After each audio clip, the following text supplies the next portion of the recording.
It's your debt now, old woman. Pay it, or leave our lives for good. That's what Stephen, my only son, told me over cold eggs and burnt toast, with his wife Tiffany smirking behind her coffee cup. Her $200,000 debt sat like a dead animal between us, and somehow they had decided I was the one meant to clean it up. Before we continue, make sure you're subscribed and share where you're listening from. We love knowing how far these stories reach. I didn't respond. I couldn't. My throat closed, not from age, but from disbelief. After all the meals I skipped so he could eat better, all the nights I stayed up sewing to afford his school clothes. Now I was a burden with a bank account. I stared down at my chipped plate. The floral pattern, once vibrant, now faded, like me. Tiffany leaned in, her voice sweet but sharp. Come on, Margaret. You've been living rent-free here since Arthur died. It's time you contributed or disappeared. I met her eyes. There was no shame in them, no gratitude. Stephen added, It's not like you have anything else to do. Just sign the papers for the loan. We'll take care of the rest.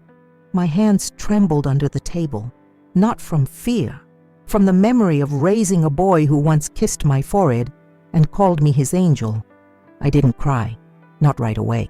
Instead, I stood up slowly, placing my napkin beside the untouched plate. The chair made a small scraping sound on the tile floor, a sound louder than any words I could have managed. Stephen looked annoyed, not guilty, not confused, just annoyed, like my silence was an inconvenience. Tiffany tapped her phone, not even glancing at me. Let us know by tomorrow morning, Margaret. The interest goes up next week. I walked to my bedroom, if I could still call it that, and shut the door gently. I didn't lock it. What was the point? Inside, the room felt foreign. Nothing belonged to me anymore. My late husband's sweater hung on the closet door. I touched it. The wool was worn thin, the sleeves stretched from years of use. He used to wrap me in it after Sunday service when the breeze picked up. I used to feel safe. I sat on the edge of the bed and looked at the small wooden box on the dresser. Inside was a photograph. Arthur holding Stephen as a baby, both smiling, unaware of what the future would carve between them. That photo was my heart before it cracked. I held it close. Then I whispered to no one, I gave you everything. Was it really never enough? And the silence answered back. I couldn't sleep that night. Every time I closed my eyes, I saw Stephen's face, older, colder. His voice echoed, cruel and casual. It's your debt now. At 3:17 a.m., I got up. I didn't turn on the light. I didn't need it. I walked barefoot across the creaking floorboards to the bottom drawer of the old pine dresser, the one Arthur built for me before we were married. Inside, under yellowed handkerchiefs and a rosary I no longer prayed with, was the envelope, sealed, untouched for years. Arthur had given it to me the day we found out he was sick. For later, he said, when I'm not here to protect you. I had never opened it. Maybe out of fear, maybe out of hope I'd never need to. My fingers hesitated. Then I broke the seal. Inside, one letter, one key, and one sentence scrawled in his familiar, shaky hand. If Stephen ever forgets who you are, use this. The key was old, brass, and cold in my hand. I didn't know what it opened, not yet. But I knew it meant something. Arthur was never careless with words or locks. Suddenly the room felt different. Not warmer, but alive. A shift had begun. Quiet, but certain. I placed the key around my neck, and for the first time in months, I knew what I had to do. At 5:12 a.m., I folded my last cardigan into a worn leather satchel. No one was awake. Stephen snored loudly down the hall, and Tiffany's glass laugh had long faded into sleep. They never rose early, only when the world demanded something from them. I moved slowly, not from age, but from memory. Every garment I folded held a story. The blue blouse I wore to Stephen's college graduation, the wool skirt Arthur liked best, my church scarf with tiny embroidered violets. I left behind the dresses I once wore to birthday parties they no longer celebrated with me. On the dresser, I placed a note. I kept it short. "Stephen, I won't be paying your debts. You already owe me more than money can repay." Mother. I didn't cry. I reached under the bed and pulled out the small wooden box again. This time I tucked the photograph inside my satchel, close to the letter and the key. They were mine, and they were coming with me. As I stepped out the front door, the cold October wind kissed my cheeks like an old friend. I didn't look back. The house behind me had stopped being home the moment Tiffany moved in and made it her palace of entitlement. The sun hadn't risen yet, but I felt light break in my chest. I was leaving before they could take anything else from me. The bus station smelled like metal, burnt coffee, and yesterday's news. A janitor mopped near the vending machines while an old radio played faint country music over the speaker.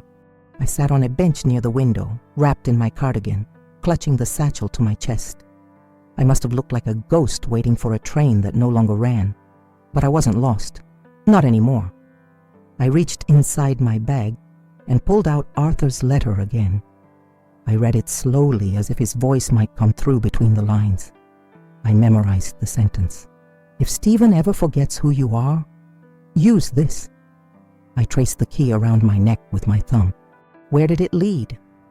Arthur once spoke of a cabin, a place he bought with a friend before Stephen was born.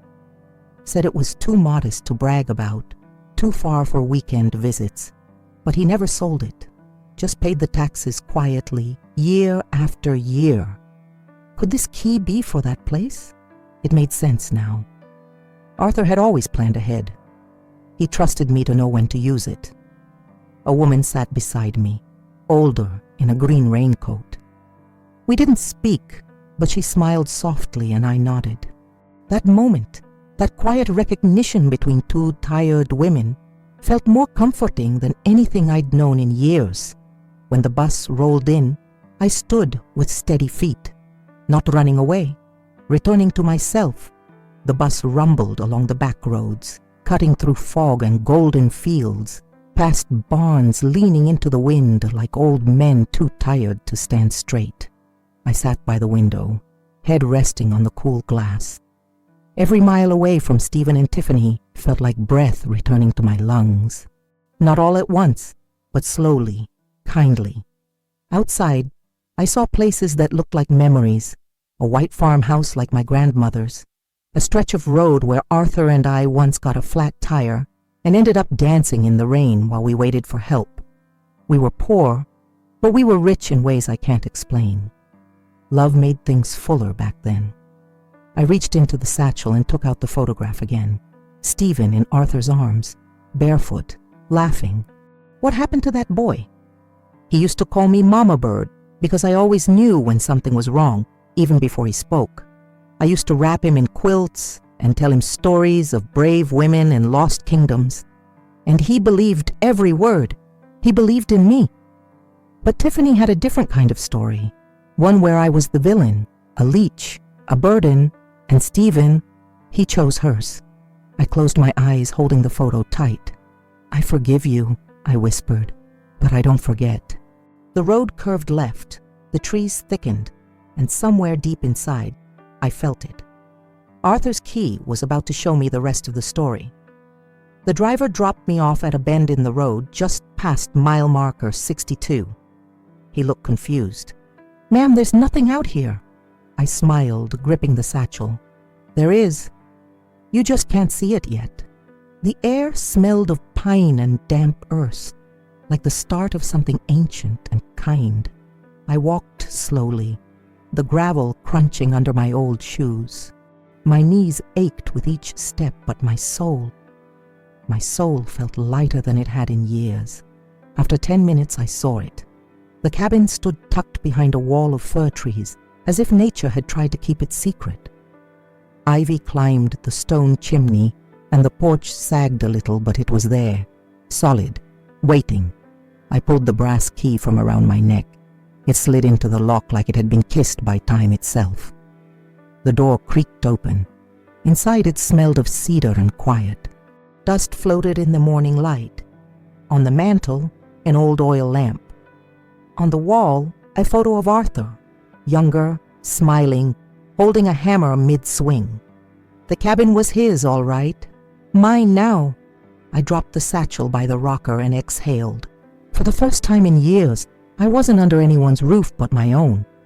No Tiffany, no Stephen, just the voice of the forest and the whisper of a man who had planned this place for my resurrection. I was home. The cabin didn't feel empty. It felt held, like arms I hadn't realized were still waiting to wrap around me. I ran my fingers along the wooden countertop, rough with years and stories. There were mugs in the cupboard, a blanket folded over the couch, and matches in a tin labeled just in case. Arthur had left this place prepared, as if he knew one day I'd come here not to visit, but to heal. I lit the oil lamp. Its warm glow painted the room in soft amber. I imagined Arthur lighting it himself, reading a book by the fire, maybe even thinking of me when things grew quiet. On the shelf, I found a notebook. His handwriting covered the pages. Simple notes, weather, repairs, short thoughts. But near the middle, one line stood out. If Margaret ever comes here alone, it means something has broken. Let this place help her remember who she is. My hand trembled. How did he know? I sank into the rocker, holding that notebook like scripture. Outside, the wind rustled through the trees. Not harsh, gentle. Like the house was breathing with me. No deadlines, no demands, no Tiffany banging on the walls or Stephen reminding me what I owed. Just this. A quiet space built by love, waiting to remind me I was still worth something, even if they couldn't see it. I wasn't just Margaret, the burden. I was Margaret, the woman Arthur loved enough to build a second chance for. The next morning, I walked 5 miles into the nearest town. A sleepy place with only 2 traffic lights and a corner store that smelled like cinnamon and damp wood. I made a short list. Oats, tea, flour, lentils, matches, and 1 small bar of soap. The young clerk behind the register had thick glasses and a kind smile. He didn't ask questions, just rang up my items with the gentle rhythm of someone raised by silence. "You new around here?" he asked finally, glancing at the scarf in my hair. "Not new," I said, "just returned." He nodded like he understood. As I turned to leave, a woman entering the store brushed past me, nearly knocking my satchel from my shoulder. She didn't apologize, just looked me up and down with that modern pity, the kind reserved for the old and poor. I almost said something, but instead, I walked away with quiet dignity, because something inside me had shifted. Back at the cabin, I boiled water and made a small cup of tea. I sipped it on the porch, watching squirrels fight over acorns and birds argue in the trees, and I smiled. Let Tiffany swim in her designer lies. Let Stephen count debt like blessings. I had peace now, not luxury, not noise, but peace, the kind money can't fake. And with each quiet morning, I remembered, I am not what they called me. I am who I've always been, just finally seen. On the 3rd morning, the silence broke. The cabin phone rang. An old rotary I didn't know still worked. Its ring was harsh, rattling through the peace like a warning bell. I let it ring once, twice. By the 3rd ring, I already knew who it was. I picked it up, pressed it to my ear, and said nothing.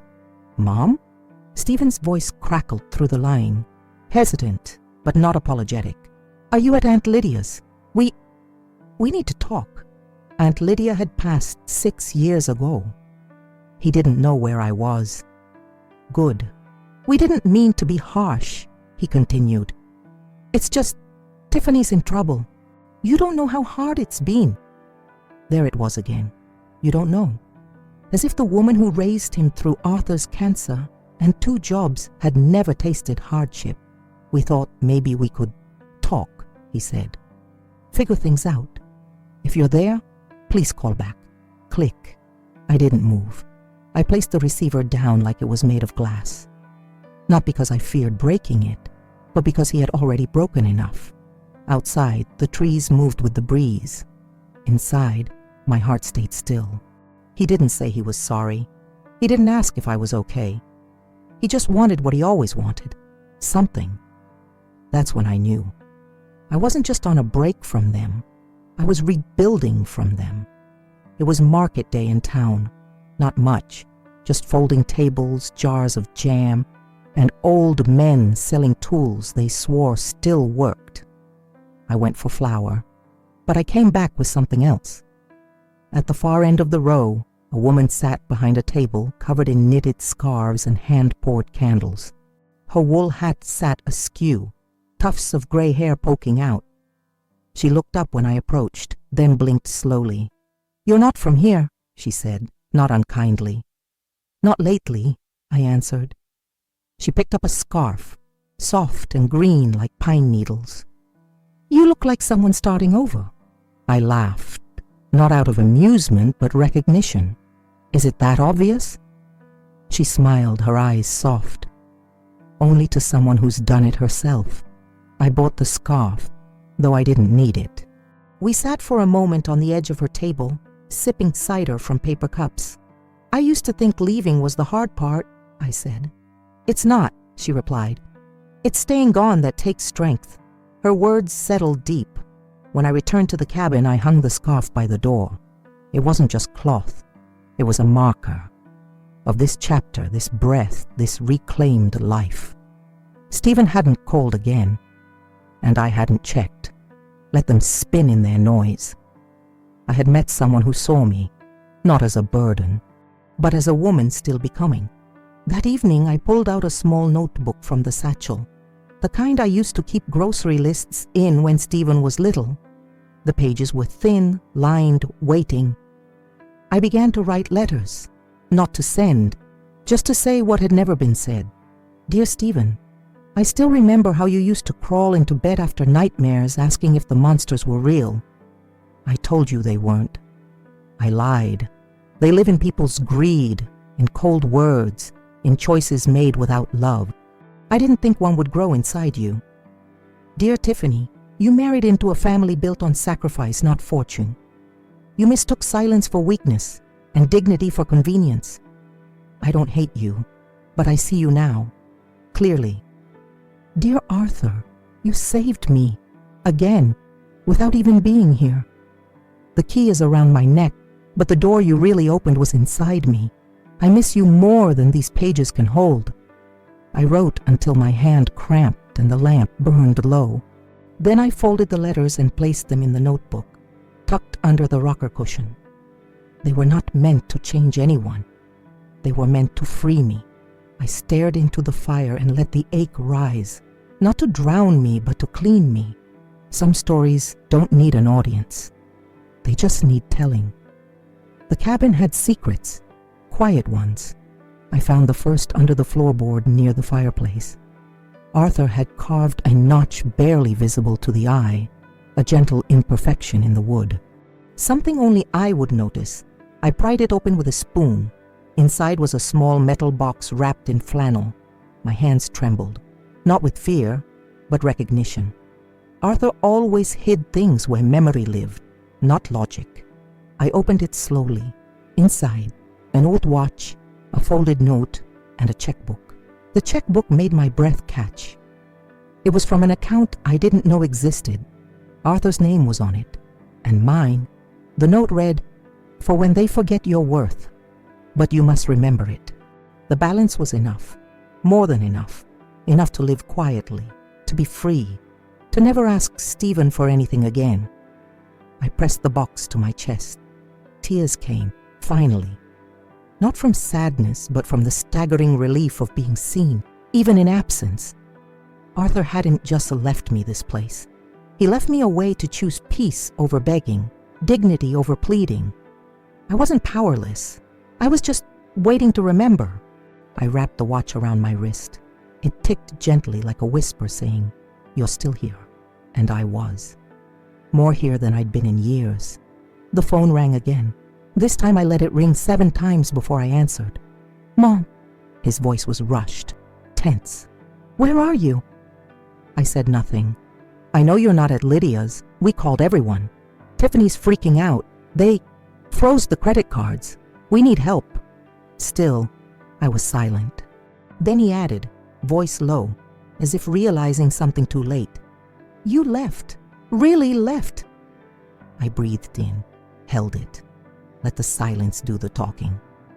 "We didn't mean to scare you. We just thought, I don't know, maybe you owed us something after everything." I closed my eyes. "Owed you?" I finally whispered. He paused. "You lived in our house."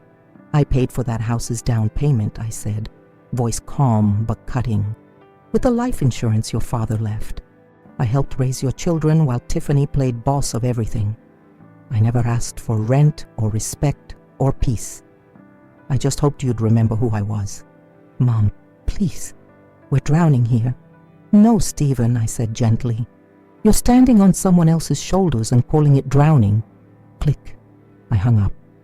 The phone sat in my lap like a weight I'd finally chosen to drop. I didn't feel guilt.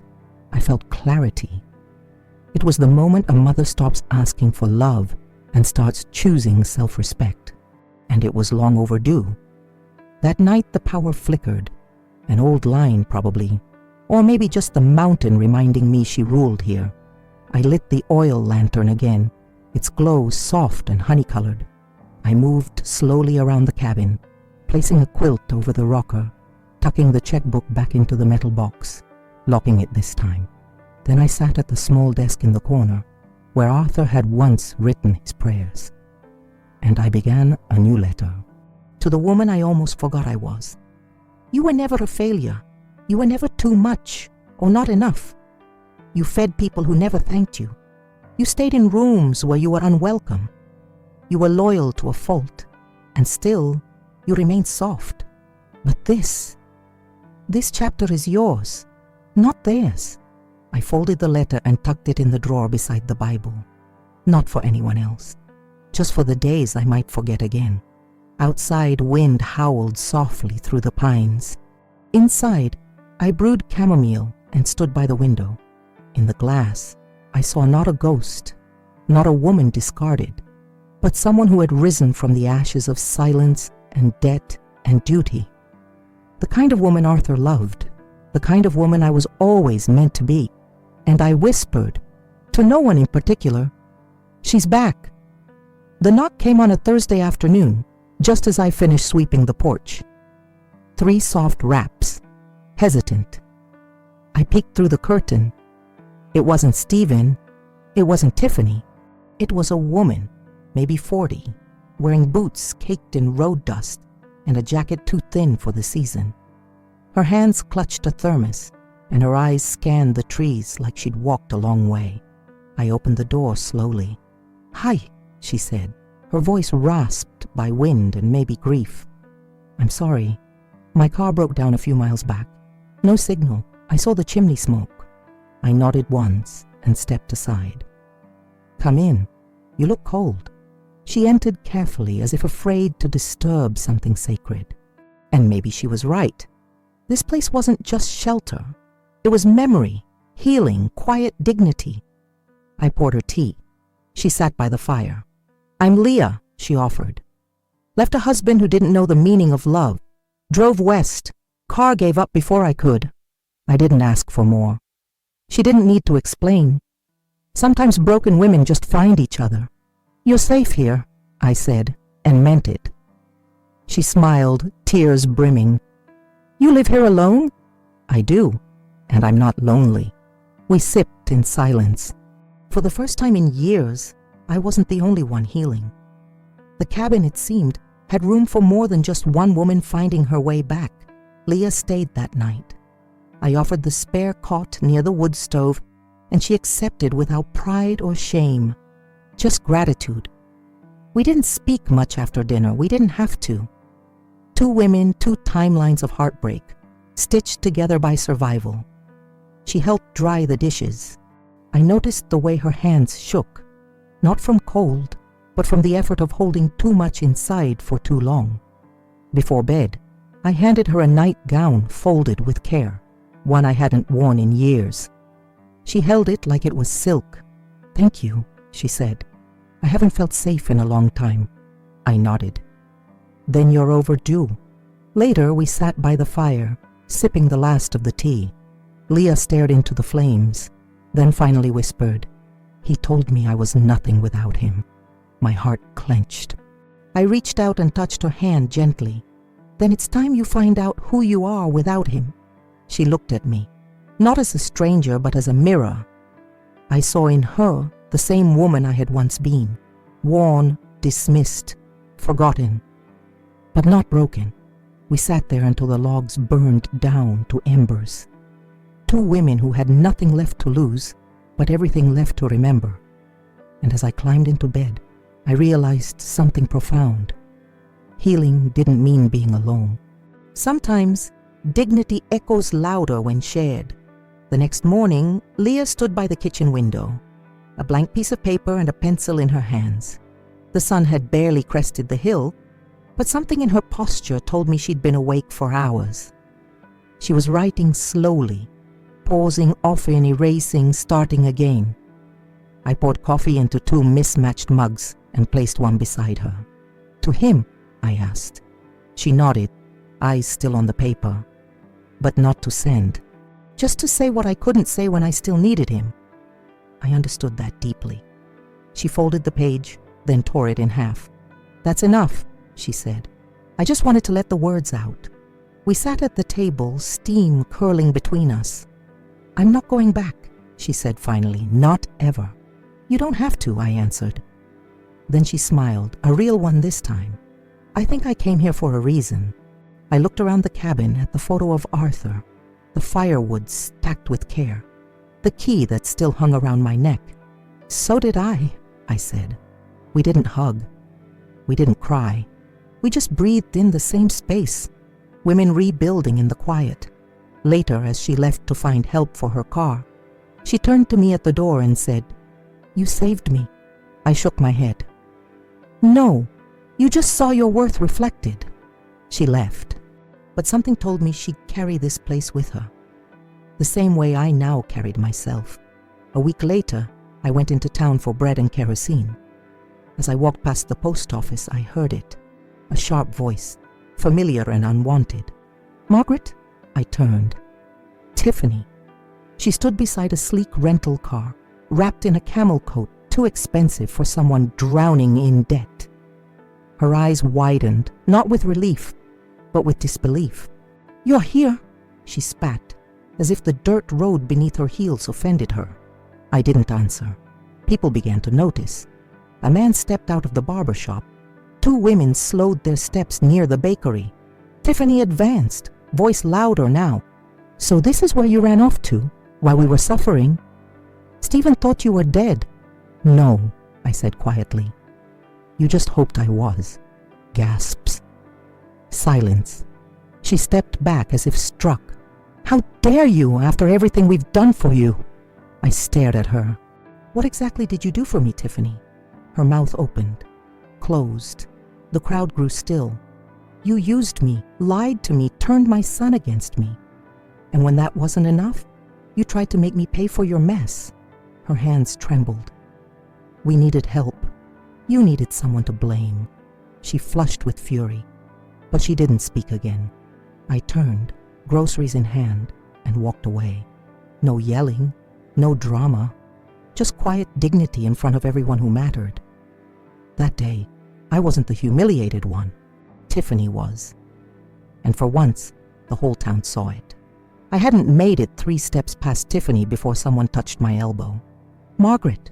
The bakery owner, a woman named Ruth, said gently. Her apron was dusted with flour, her eyes kind and steady. "Come in. You look like you could use something warm." I hesitated, then followed her inside. The bell jingled above us and the scent of cinnamon and fresh bread wrapped around me like a shawl. Ruth handed me a roll, no charge, and poured a cup of strong tea. People heard what she said, and what you said. I looked down. "I didn't mean to cause a scene. "You didn't," she said. "But sometimes the truth deserves a witness." I sat at a small table by the window. Ruth wiped her hands on her apron and joined me just for a moment. "She came in last week," she said, "asking if anyone had seen you. Said you abandoned the family." She paused, then added, "But from what I heard today, it sounds like they abandoned you a long time ago." Something in me softened. Maybe because I wasn't used to being believed. Maybe because her words weren't wrapped in pity, but in respect. As I left, Ruth placed a second roll in my bag. "For later," she said. "For when you forget that quiet women are often the strongest." Outside, the wind carried the scent of warm sugar. Inside, I carried her kindness like armor. 2 days later, a thick envelope arrived at the cabin. No return address, but I recognized the emblem, the bank Stephen used.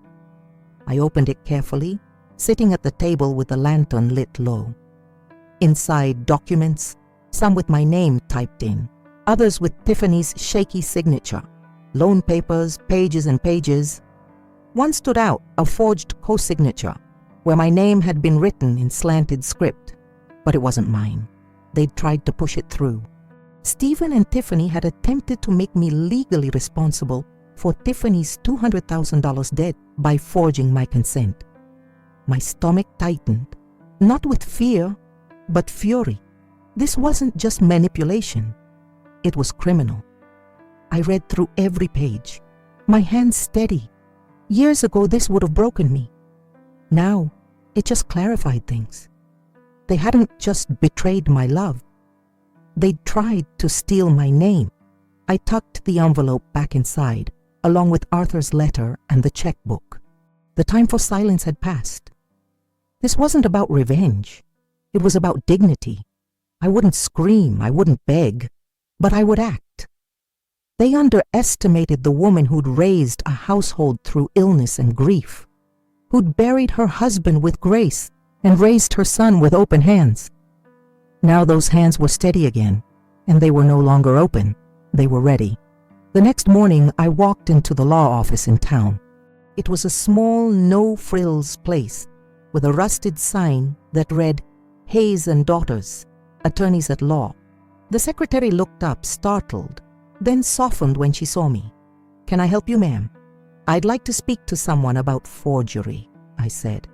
Within 15 minutes, I was seated across from a woman named Evelyn Hayes, silver-haired, sharp-eyed, and not a day past her prime. I slid the envelope across the desk. They forged my name on a loan. They tried to bind me to a $200,000 debt that was never mine. Evelyn flipped through the papers, her brow tightening. "These signatures aren't a match. You'd be surprised how often family does this, thinking it's just helping. But it's fraud, plain and simple. I don't want to press charges," I said. "Not yet." She looked up, surprised. "I want this documented, legally, and I want them to know I know." Evelyn smiled slowly. "So, you want them to sweat?" "No," I said, voice calm. "I want them to understand that this time I have the power to walk away, not just emotionally, but legally." She nodded. "We'll get this filed, and I'll send a notice to both of them. That should make things clear." I exhaled, not relief, something deeper. This wasn't vengeance. It was boundaries. After a lifetime of being everyone's safety net, I was now my own protection. 3 days later, I mailed 2 certified letters, one to Stephen, one to Tiffany. Inside each, a copy of the forged loan document, a note from Evelyn's office stating that legal action had been prepared, and a simple message in my handwriting. "You used my name without my consent. I will no longer carry the weight of your choices. Do not contact me again unless it's to apologize, not for the debt, but for the disrespect." I didn't sign Mom. I signed Margaret, a name, not a role, a woman, not a servant. The postmaster looked at me over his glasses. "You sure you want to send these?" "I am," I said. He nodded, stamped them, and slid them into the outgoing tray. I stepped outside and looked up. The sky was wide and clean, autumn winds rustling through the maples like whispers of someone long gone, someone proud. Arthur. I imagined Tiffany reading the letter, her face going pale, the lie exposed, her little empire of manipulation crumbling without my silence to hold it up. And Stephen, I didn't know what he'd feel. Shame, anger, maybe nothing. But that wasn't mine to fix anymore. They would now see me not as the woman who fed their family and shrank herself in the process, but as the woman who remembered her name and used it. A week passed, then a knock. I opened the cabin door slowly, heart bracing for confrontation. But it wasn't Stephen. It was an envelope. No return address, just my name written in Stephen's familiar handwriting. Hesitant, slanted, like he wasn't sure if he had the right to write it anymore. I opened it by the fire. Inside, a single page. Mom, I don't know what to say. I was wrong. I see that now. Tiffany is gone. She left the day your lawyer's letter arrived, took what she could and vanished. I'm not asking you to fix anything. I just needed you to know I never meant for it to go this far. I was scared. I was weak. And I'm sorry. I miss you. Stephen. No flowers, no excuses, just words. Quiet ones. I stared at the page for a long time. It wasn't enough to undo the damage, but it was the first real thing he'd given me in years. Not money, not demands, just a sliver of truth. I folded the letter, slid it into the notebook beside my own unsent ones. Forgiveness would come, not quickly, not completely, but maybe one day. Tonight, though, I let the fire burn long, and I whispered into the quiet, I still love you, but I love me too. 2 weeks later, they came. 2 small figures on the path, backpacks bouncing, cheeks flushed from the walk. Stephen's children, my grandchildren. No warning, no call. Just the sound of young voices calling, Grandma? I stepped onto the porch. My heart rose and cracked all at once. The older one, Ellie, ran to me first. Dad said we could come. He gave us a map. Her voice trembled not with fear, but with hope. Behind her, Thomas held out a small folded note. If they want to see you and you're willing, please. They still remember the stories. Stephen. I crouched, arms open, and they both rushed in. Their hugs were small, warm storms against my chest. Inside, I made cocoa. The cabin, once so quiet, now pulsed with life. Ellie traced the knot in the pine table and whispered, This is where you live now? Yes, sweetheart. It's peaceful, she said. I like it. They asked nothing of me, no explanations, just laughter, marshmallows, and stories by the fire. The same ones I used to tell Stephen, about brave queens and secret keys and gardens that healed people. Thomas fell asleep first, then Ellie, curled beside him on the cot. I watched them for a long time. They were my blood, untouched by the worst of it.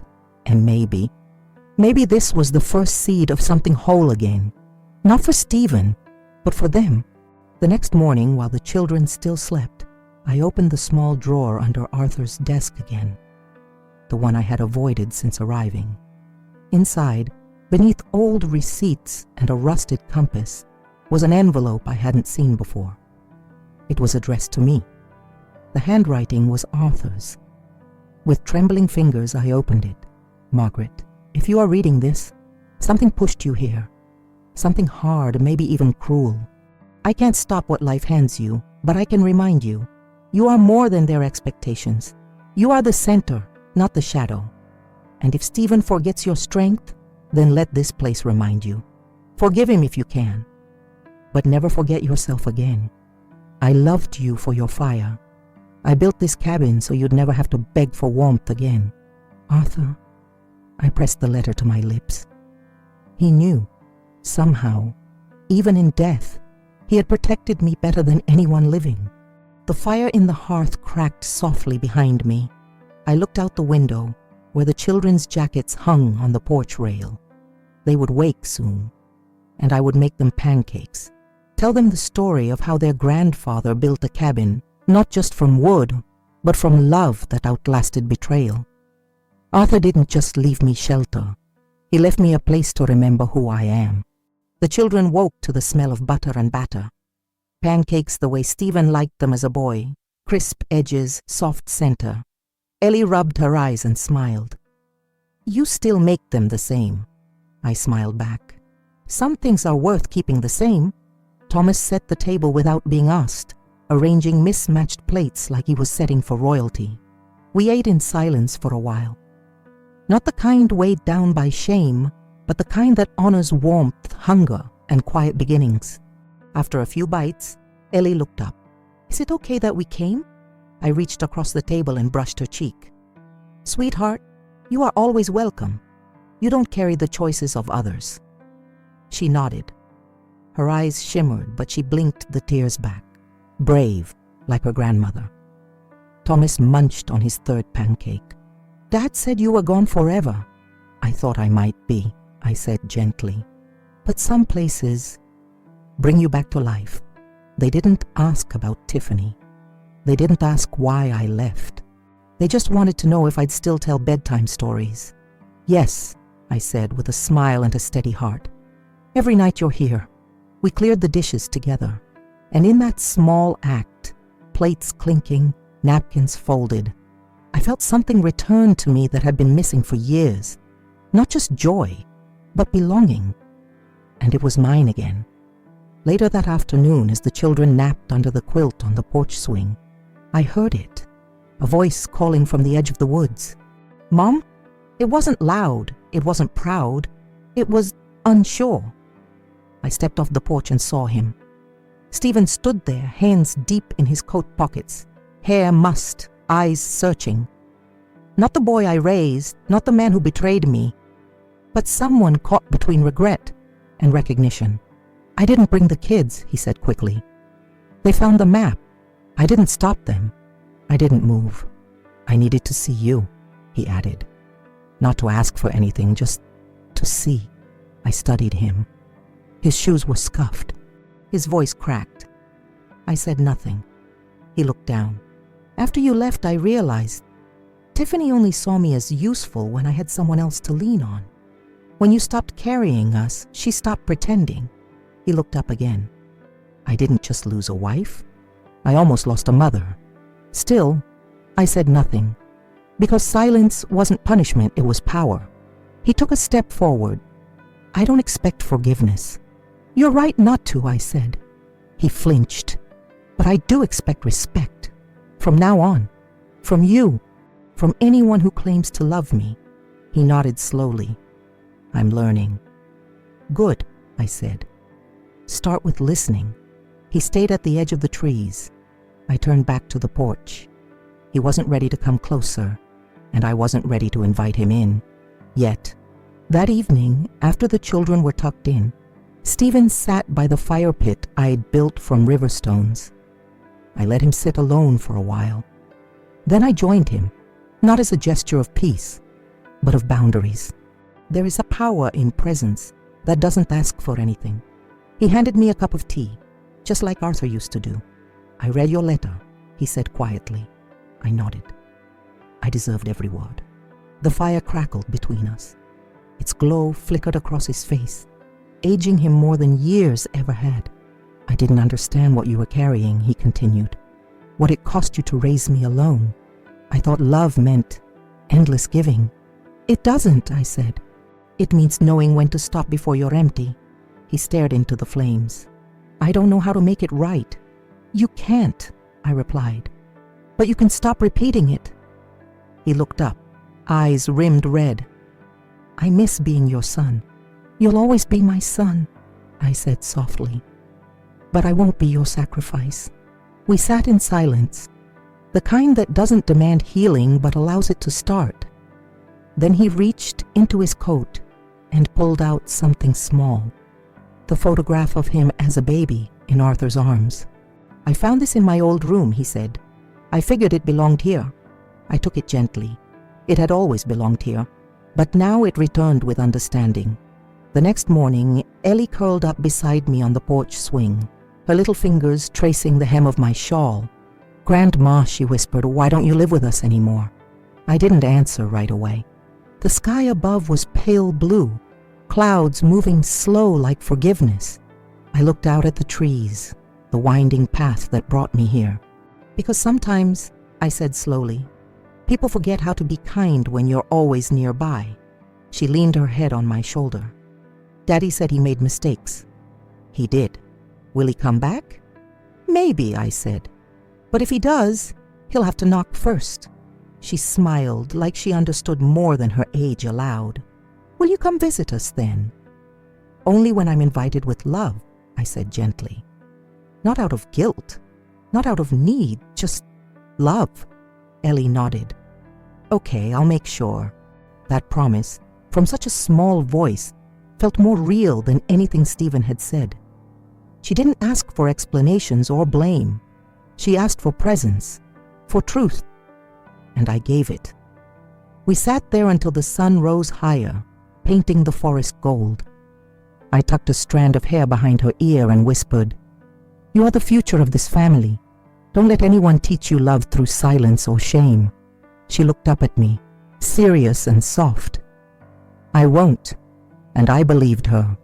That afternoon, Ellie and Thomas helped me clear a patch behind the cabin, a small square of earth where weeds had claimed dominion. "We're planting a garden," Thomas asked, holding a tiny shovel with both hands. "Just a small one," I said. "Enough to grow something worth tending." We pulled weeds, turned soil, and laid down seeds. Carrots, lavender, and tomatoes. Simple things, honest things. Ellie found a flat rock and placed it at the edge. "We should write something on it." "What should it say?" I asked. She thought for a moment. "Home." That word caught in my throat. "Yes," I whispered, "that's perfect." Stephen stood at a distance, watching quietly. He didn't offer to help, didn't interrupt. Maybe he knew this wasn't about him, not anymore. It was about rebirth, about roots growing where pain once lived.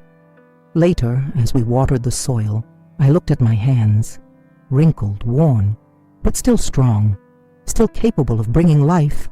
That night, I sat on the porch with the children asleep again inside. Stephen approached slowly. "Can I come by again?" he asked. I looked at him, then at the garden. "Come with clean hands," I said, "and don't step on the seeds." He nodded, understanding that it wasn't just literal. It was a warning and an invitation. The next day, as I swept the porch, my phone, the one I nearly never used, buzzed with a single message from an unknown number. But I knew. "You ruined everything. He's yours now. Congrats." No apology, no ownership, just blame, bitterness, and the echo of a woman who had always mistaken control for love. I stared at the message, then deleted it. Not out of denial, but out of release. Tiffany had taken enough of my breath, enough of my peace. I would not spend one more second decoding her cruelty. Stephen, I knew now, was beginning to see her clearly. Maybe too late for marriage, but not too late for healing. And me?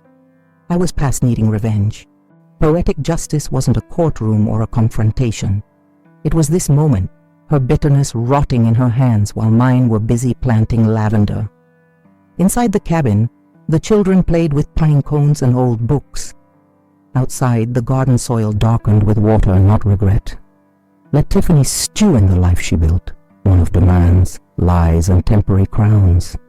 I had built something else, something that didn't depend on fear or forgery, something real. The past had spoken. And I had chosen not to answer. That evening, as twilight colored the sky in soft bruises and lavender, I stood at the edge of the garden, fingers gently brushing the key still hanging from the chain around my neck. Arthur's key. I hadn't taken it off since the day I left Stephen's house, the day they called me a burden and tried to bind my name to a debt I didn't make. This key had opened more than a door. It had unlocked me. Stephen joined me quietly. No words at first. Just stood beside me, watching the wind move through the leaves. "I remember this key," he said. "Dad used to wear it. He told me to use it if you ever forgot who I was." Stephen nodded slowly. I did forget. And now, I remember. Not everything. But I'm starting. We stood there in the hush of things healing. Then I took the key off and placed it in his hand. He looked stunned. "You're giving it to me?" "I'm trusting you," I said. "To carry it with respect. To remember." He looked down at the brass, aged and smooth from years of love and time. And for once he didn't ask for anything more. Just held the weight of it, the history, the hurt, the hope. Then he whispered, "I'll earn it." I nodded once. "See that you do." And for the first time, I believed he might. A month later, a package arrived from the county clerk's office. I hadn't expected it. Inside was a copy of Arthur's final will, a formal update he had filed privately a year before he died, unbeknownst to me. I unfolded the pages at the kitchen table, the lamp casting a soft glow over every word, and there it was. "To my beloved wife Margaret, I leave the cabin and all funds tied to it. I trust you to protect what we built, not for legacy, but for peace. To our son Stephen, I leave memories. Use them wisely. If you ever find yourself at her door, come only with truth. She owes you nothing, but she may give you everything if you deserve it." I read that line again, slowly. She owes you nothing. It was a kind of justice only love could write. Tears welled in my eyes, but they didn't fall. I'd already cried those tears, the ones for betrayal, for loss, for loneliness. These tears were different. They were for recognition, for the man who had seen me completely, even beyond his final breath. I folded the will and placed it beside Arthur's letter in the drawer, not as a weapon, but as a truce. One day I would show Stephen, but not yet. First, he needed to prove he was still listening. Weeks passed. Then one morning, I opened the cabin's old metal mailbox and found a letter. Hand-addressed, no stamp, no frills. Inside was a check, made out to me, signed by Stephen. The amount, exactly $200,000. I stood there on the porch, the morning sun filtering through the trees, and stared at it. No note, no plea, no explanation. Just the number, just the signature. It wasn't payment, it was acknowledgement. Poetic justice doesn't always arrive with thunder and applause. Sometimes it comes folded neatly, weighted with remorse, and a name written in ink. I didn't rush to deposit it. Instead, I walked back inside, poured a cup of tea, and sat with it. The silence was sweet, not empty, earned. I thought about all the ways I'd been told to be quiet, to give, to disappear.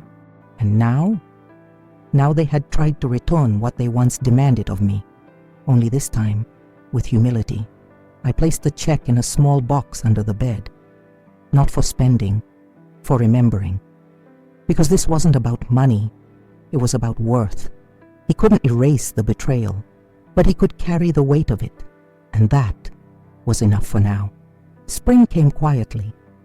No fanfare, just blossoms curling open in the early light, and the garden behind the cabin rising with green promise. The lavender swayed like it remembered every word ever whispered in pain. The carrots were stubborn, the tomatoes wild, and I was steady. One morning I found Ellie kneeling by the soil, her small fingers patting down new seeds. She didn't ask. She just knew. This was our ritual now. "Daddy wants to come next weekend," she said. "He asked if we could all help plant more." I nodded slowly. "He can come, but the garden has rules." She smiled. I told him. Clean hands, careful feet. Stephen arrived with gloves this time. He stayed outside, took direction from his daughter, asked before touching anything. He didn't bring up the money, or Tiffany, or the past. He just worked. I watched from the porch as he knelt beside his children, pressing roots into the earth like a man trying to plant better choices. It wasn't redemption, but it was growth. After they left, I sat by the garden alone. A hummingbird flitted past, bold and curious.